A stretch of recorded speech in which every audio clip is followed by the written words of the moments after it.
And the lady says, "Don't call the doctor. I want to fall asleep peacefully with your hand in mine." He told her about the past, how they met, and their first kiss. They didn't cry, they smiled. They didn't regret anything, they were grateful. Then she repeated softly, "I love you forever." He returned her words, gave her a soft kiss on the forehead. She closed her eyes and fell asleep peacefully with her hand in his. Love is what matters because man comes into this world with nothing other than love and leaves with nothing other than love. Profession, career, bank account, our goods are just tools, nothing more. Everything stays here. Love, as if there was nothing more important in your life.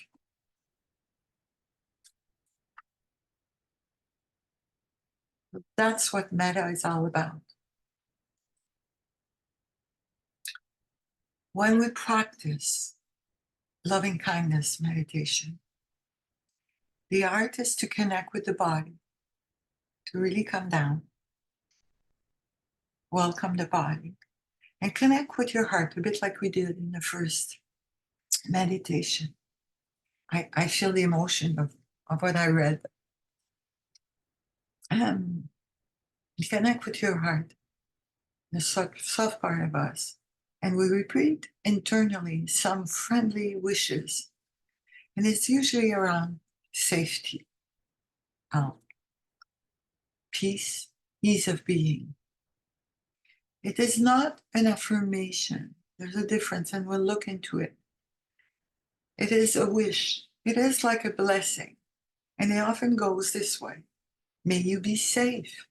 May you be strong in body and mind. May you be at peace.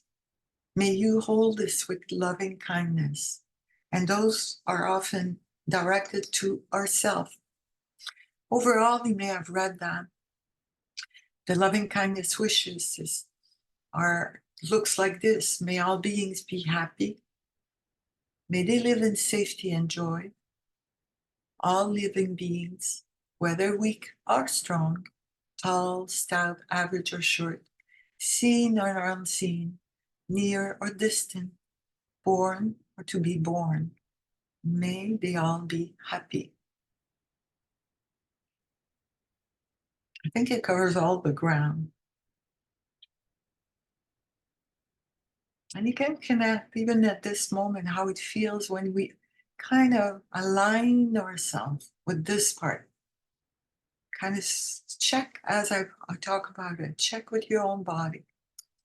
If there's a resistance, welcome it too.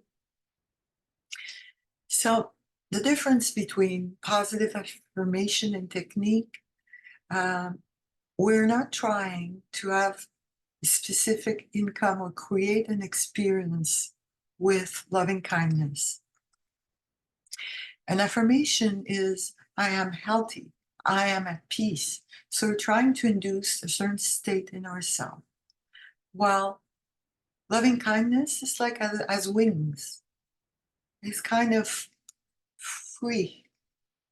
It's universally desirable. It's something that we would wish for others and for yourself.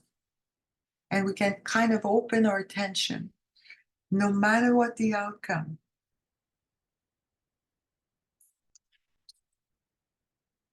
The difference as well is that we have no attachment to the outcome. It it's not our responsibility to see how it will be received or how we will feel with it. So we have no attachment. It's free. So free and it's open. And we'll try it in a few moments.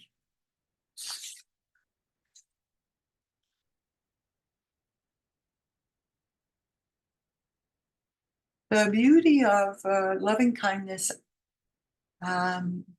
assertion or wishes, and the invitation really We'll start with a few that I will suggest, but then the idea is to personalize them, to play with it, to see what feels right for you in this moment, and then to check it out, like try it for size and see.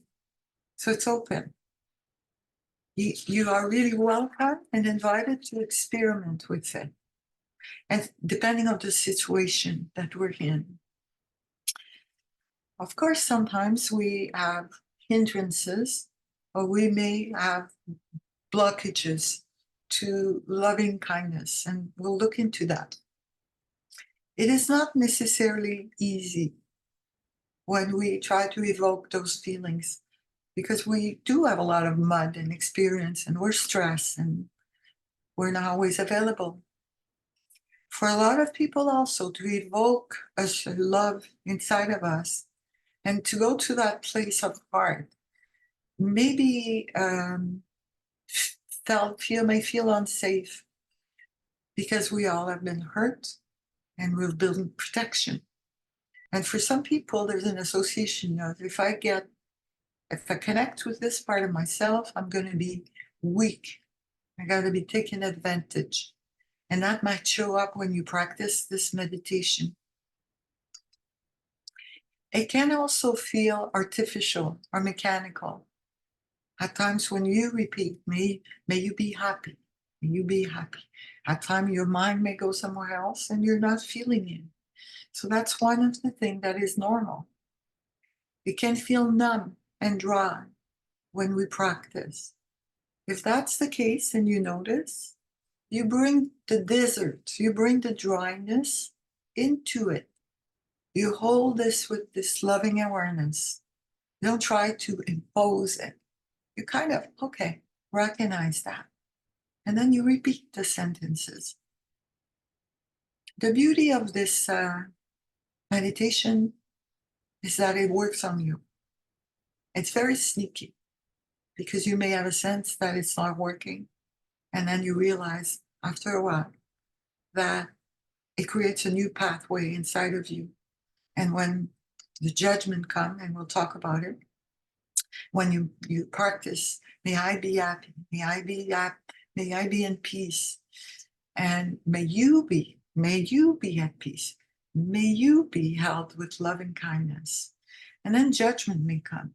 Like you may see a person and then see a negative side of that person. You have torn feeling. And then you feel guilty because you have torn feeling, because that's not being nice. And you're doing a kindness meditation and you have judgment. So you can expect that it will raise those judgment that we have inside of us.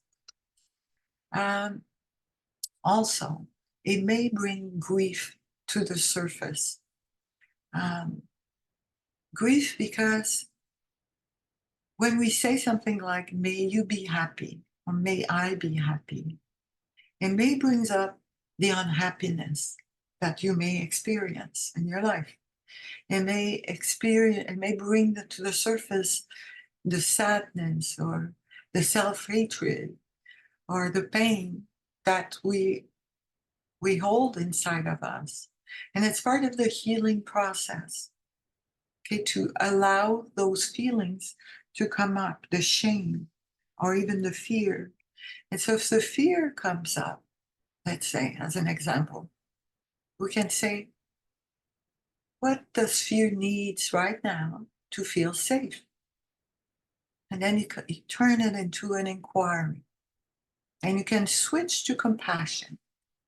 You know, if loving kindness is not there, you can have compassion for the dryness, for the desert that you may be experiencing, for the fact that it's mechanical. So whatever shows up. And you can name, like we did for thoughts and emotion, you can name what's coming up.